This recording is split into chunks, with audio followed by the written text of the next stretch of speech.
Hello everybody, how are you guys? High Flyers Tag Team back here with another quick speculation video today. On today's video, we will be discussing why Mechagodzilla is specifically being built on Skull Island of all places. Not necessarily on it, but under it. As a lot of you guys might know, and yes, this video will contain spoilers, so click off now, I'll make sure to put it in the title. As a lot of you guys know,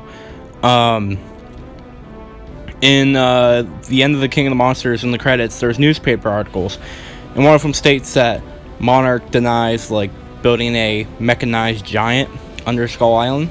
Well, due to this, now I'm not going on who I think is building it. I've said that in a previous video. I don't know if Apex or Monarch are actually the ones building it. We'll talk about that in a future video though. On this one, why Skull Island specifically? Well, I think there's a few reasons that Skull Island is a good choice to build Mechagodzilla. For one thing, it's isolated from the rest of the world, for the most part. You know, there's a lot of things, you know, there's nowhere people's gonna find. It's easy, you know, anything you do underground might not cause tremors around an entire city or something. I'm not saying there's places on mainland that, you know, they couldn't build it on, but Skull Island seems like a really good isolated place to start to build it on. I think it's a simple one. I think the biggest problem is you gotta worry about skull crawlers and Kong and shit, but beyond that, you know, it mostly isolate from other people. Once you can handle the creatures, you're good.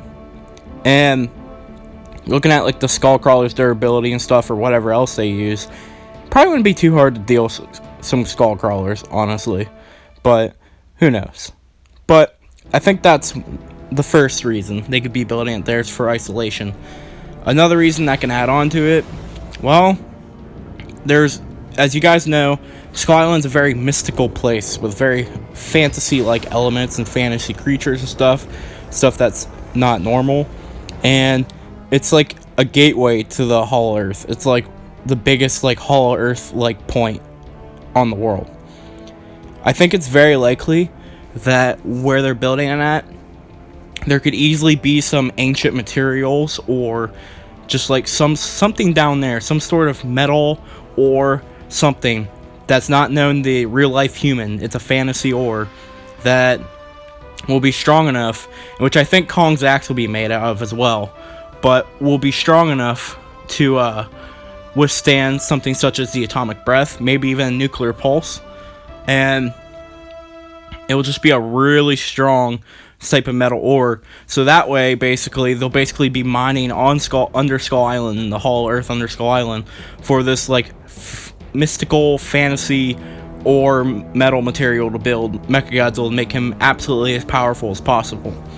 Instead of him being made of some real world materials, not saying he still can't be, but you know, they can use some titanium alloys or something, but there could definitely be some fantasy materials. We have not explored that much of the Hollow Earth yet, but we see the ancient people are easily able to build these giant ancient cities and basically stuff just to worship individual titans. Who knows what capabilities it's had? You know, they could have easily had some sort of material that we don't know about. Since the Hollow Earth isn't real, it's an open gateway to tons of possibilities. So with that, I think a second reason could be the materials and stuff down there. You would just have a full range of access to all these sort of materials and stuff that you can easily just, in a dime, just mine out and just build this giant mechanized giant. Or, well, that was kind of redundant, but you know what I mean. A third reason, I think, is that Mechagodzilla is probably going to be powered by radiation. He's probably going to be like a nuclear reactor in a way, just like a very interesting one that absorbs radiation, especially if you go based on something like Avid Hunter said. Now, I don't think Avid Hunter in any way, shape, or form was legit. I think he was a fake, but some of his ideas were really interesting and unique and do seem plausible. So what if basically with this Mechagodzilla has the ability to absorb radiation, which could lead to one of his powers he can use on the Titans to absorb the radiation, which could make him stronger, and honestly would make him probably a pretty strong Mechagodzilla. But what if he runs off radiation? Well, the Hollow Earth, from what we've seen from King of the Monsters, has probably the most it's a very highly radioactive area on the world. Like, they got close to it, and it was just completely toxic. You know, it would have killed them. You know, Zarazawa was dead the moment he got that close to it, with or without the suit. He was gone. He was a goner. You know, it could be highly likely that they built it there because of all the high radiation. They could possibly just let Mechagodzilla feed off of it. Now, you might be saying, well, if Zarazawa is going to die with the equipment, well, I'm not sure, unless they either use some different type of equipment or they don't build them necessarily right by it, but they have ways for him to feed off radiation nearby from the Hollow Earth. That could be completely plausible, to where he not necessarily feeds off it right. You know, they don't build him right in where all the radiation is, but they could build him somewhere where he can feed off of it and become stronger easily. I think that's another reason with all the radiation stuff. I honestly don't know if it makes sense that they build him right in like where all the radiation is, because like I said, it's very high levels of radiation that were shown to be extremely deadly in King of the Monsters. But who knows, they could just completely retcon that. With that being said, I think that's 3 strong reasons.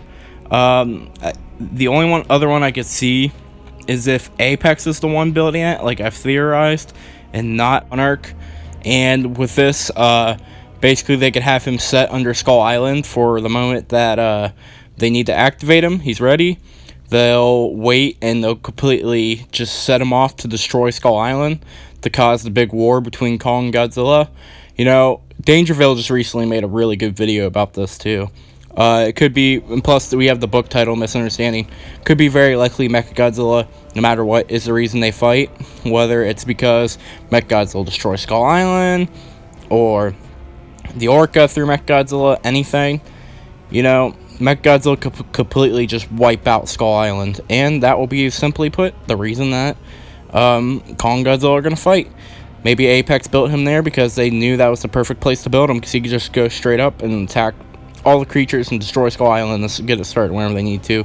And while Godzilla and Kong are fighting, Mechagodzilla can go around and start destroying and killing plenty of other titans, absorbing their radiation and stuff, become stronger and stronger up until he reaches the point where he's able to go kill Godzilla and Kong, and he's sent in to kill Godzilla after they're done brawling or something.